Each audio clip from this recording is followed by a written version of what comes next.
எங்கள் ஷெல்டருடைய ஒரு செல்லப்பிள்ளை ஸ்பெஷல் சைல்டு ஸ்கூபி டூபி பற்றி பேச போகிறோம். ஸ்கூபி டூபி ஸ்கூபி டூபி செல்லப்பிள்ளையாச்சு. Scooby Dooby Scooby Dooby good girl. Scooby Dooby சரி ஓகே ஓகே வெரி மச் சரி சரி ஓகே இவ ஸ்கூபி டூபி என்ன பார்த்தீங்கன்னா ஒரு நாள் ஒரு 11:30 12 o'clock வந்து நடு ரோட்டில் பிளாட்ஃபார்மில் இவளை வந்து சுயநினைவே இல்லாமல் இவளை தூக்கி போட்டு போயிட்டாங்க. அப்புறம் வந்துட்டு நான் எதிர்ச்சியாக போகிறப்ப தான் இவங்களை பார்த்தோம். இவங்களை எடுத்துகிட்டு நான் ஹாஸ்பிட்டலில் போகிறப்போ அதாவது இவங்களுக்கு வந்து சுயநினைவே கிடையாது, ஒன்லி ப்ரீத்திங் மட்டும் தான் இருந்தது. கிட்டத்தட்ட 6 மாதம் கத்திக்கிட்டே இருந்தாங்க. எதனால் கத்துறாங்கன்னு கண்டுபிடிக்க முடியாமல் இவங்களுக்கு வந்து சிடி அந்த மாதிரி எதுவுமே கிடையாது. அதுக்கப்புறம் விசாரிக்க பார்த்தா இவங்களோட அபேண்டன் பண்ண ஓனர்ஸை கண்டுபிடிச்சி இவங்களுக்கு இன்ஜெக்ஷன் பண்ணுறப்ப தப்பான இன்ஜெக்ஷன் 2 காலில் வந்து மாற்றி இன்ஜெக்ஷன் பண்ணியிருக்காங்க. அதில் ஃபுல் பேரலைஸ்டு. கிட்டத்தட்ட 6 மாதம் படுத்தே கிடந்தாங்க.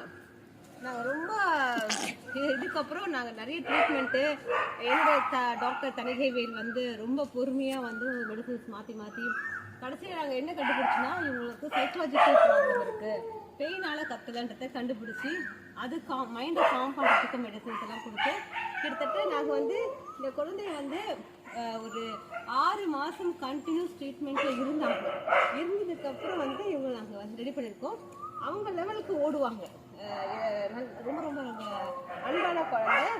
நாங்கள் என்ன சொல்கிறோன்னா நாய்கள் வளர்க்க முடிஞ்சா வளங்க, உங்களால் வளர்க்க முடியல அதான் வளர்க்குறவங்க பாருங்கள். ஒரு டாக் வந்து உட முடியாமல் போச்சுன்னா அதோட பொறுப்பு அந்த பெட் ஓனர்ஸ் ஏற்றுக்கணும்.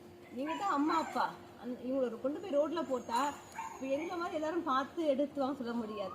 அவங்க அதாவது அன்றைக்கி மதியம் 12 மணி இருக்கிறப்போ அந்த இடத்துல பார்த்தீங்கன்னா அவ்வளோ வெயில், மே மாதம் வெயிலில் போட்டிருந்தாங்க. இப்போ இவங்களோட நிலைமை பாருங்கள் என்னன்னு சொல்லிட்டு. அதனால் தயவு செய்து வந்து ஒரு வீடுகளுக்கும் அதை எடுக்கிறவங்க தான் அம்மா அப்பா. அந்த நான் தன்னோட குழந்தைய நினச்சி தயவு செய்து இந்த குழந்தைய பாருங்கள். ரோட்டில் அபேண்டன் பண்ணாதீங்க. நம்ம நாட்டு நாய்களை வளங்க. ப்ரீட் டாக்ஸையும் வாங்கினீங்கன்னா ப்ராப்பராக வளங்க. ஒரு கமிட்மெண்ட்னா அதை நீங்கள் கரெக்டாக ஃபாலோ பண்ணணும். நன்றி.